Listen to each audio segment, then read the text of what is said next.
What's going on, everybody? Hope you all are doing well. This is the Roaming Prepper channel. I'm your host, Pete. So today we're going to do our Saturday or weekend SitRep, brought to you by a variety of sources. And I'm going to try and explain the sources as we go to make sure that we're all on the same page. As a mention of note, these are just public release, either by governments, media of various types, or private individuals who are publishing stuff. So do your own homework, take it with a grain of salt, but this is what we're hearing is going on in the world. So with no further ado, I'll be right back and we will go into the SitRep for the weekend of Friday the 14th through the 17th, which would be Monday. So I'll be right back.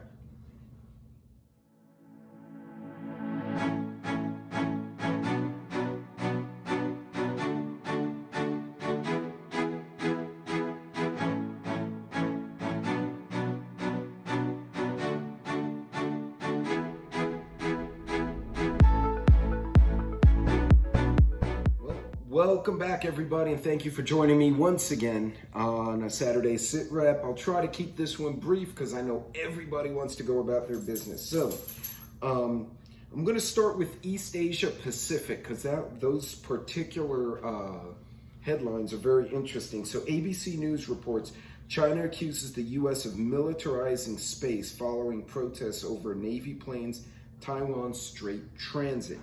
So this is from ABC News. China's accusing the United States of militarizing outer space. A day after it protested the passage of a P-8A Poseidon anti-submarine aircraft through the Taiwanese Strait. Now you notice typically when they start this kind of dialogue, well, any country, not just China, it's usually because they're going somewhere. They want to do something, but in order for them to do it, they have to blame someone else for starting it. If, for instance, China just put like a militarized satellite up there all by themselves and people found out, they'd be kind of embarrassed, right? Because the general agreement is not to do that. But if they can blame China and Russia, US and Russia for doing it, then they'll do it. So in any case, at the same time, Beijing says it warned Japanese fishing boat in waters near Japan-held islands claimed by China. China says its Coast Guard issues a warning to Japanese fishing boat operating in waters surrounding uninhabited East China Sea islands controlled by Japan but claimed by China.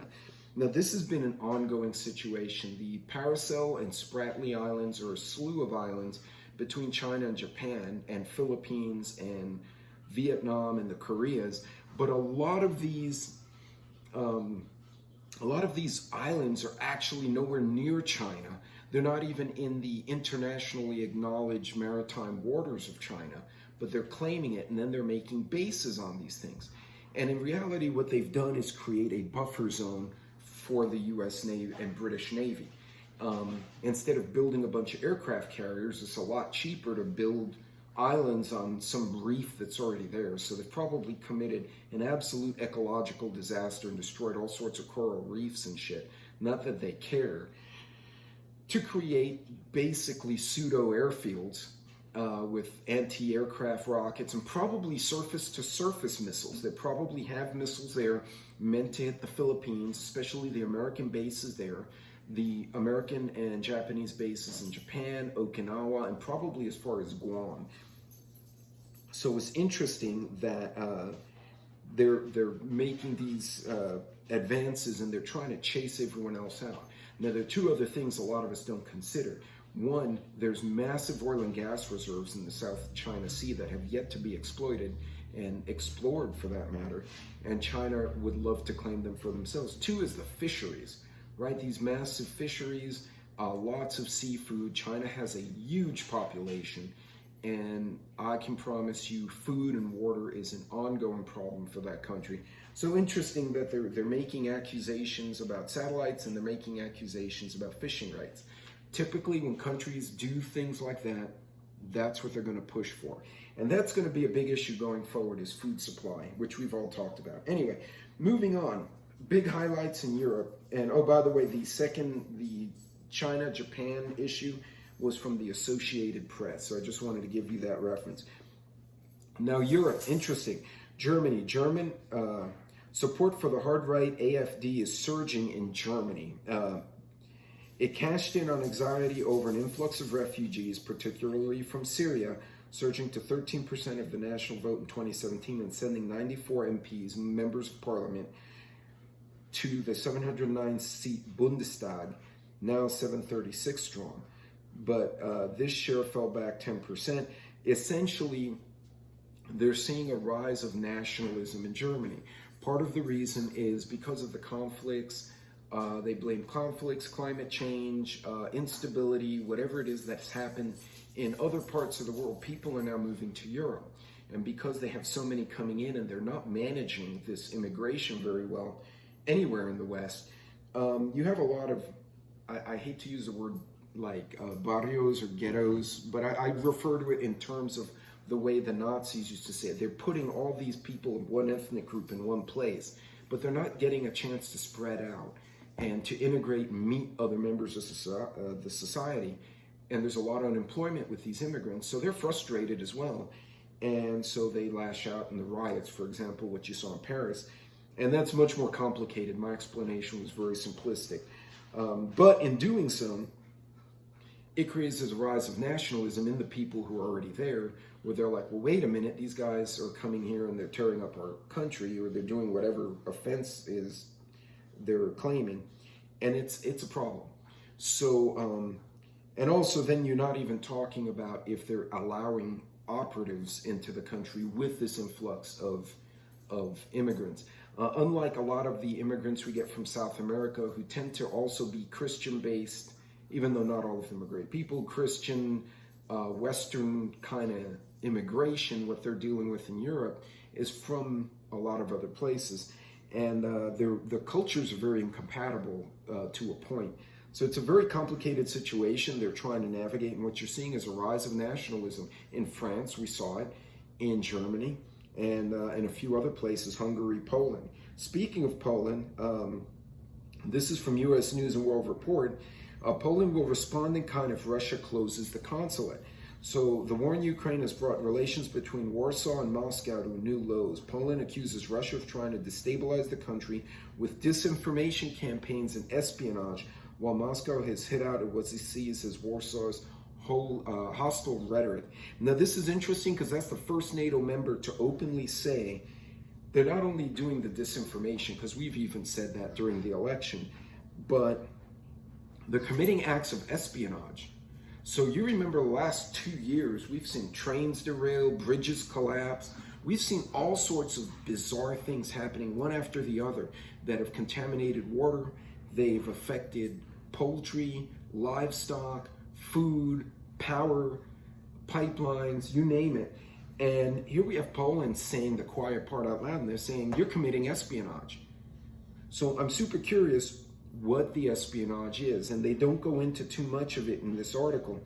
Now what they do say, and let me pull it up real quick so I can give you some background on it, but it's something to think about, because this is something as preparedness folks we need to keep in mind. So this is, hold on, U.S. News and World Report.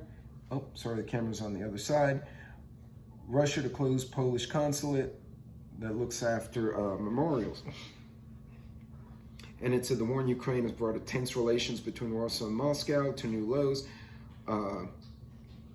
It says the Russian Foreign Ministry said that the Polish ambassador has been summoned and informed of the decision to close Poland's consular agency in the western Russian city of Smolensk. On the flip side, Polish Prime Minister Mateusz Morawiecki, I'm not sure if I'm saying that right, said Poland will give equal responses.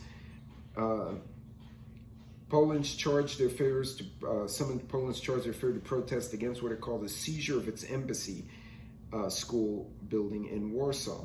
So they've been poking at each other, but the fact that they're openly saying,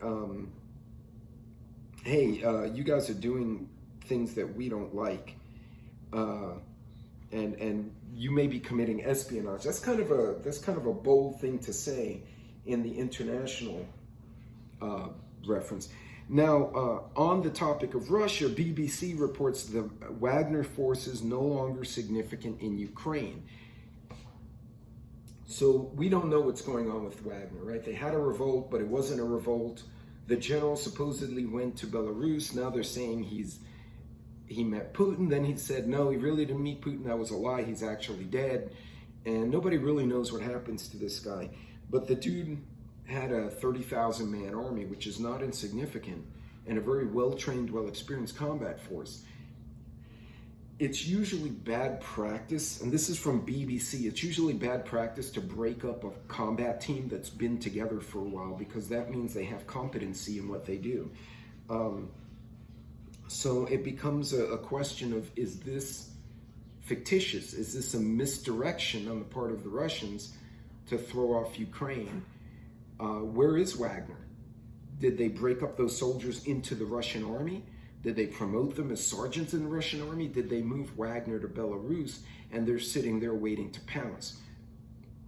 Anybody's guess, but it's something interesting to notice. Now, moving to Middle East, North Africa, Israel says it foiled 50 Iranian orders attacks in recent years.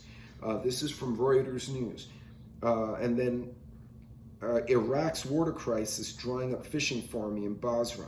So there's a lot of food instability in the Middle East, and then there's broader political dislike between Iran, Saudi, and Israel.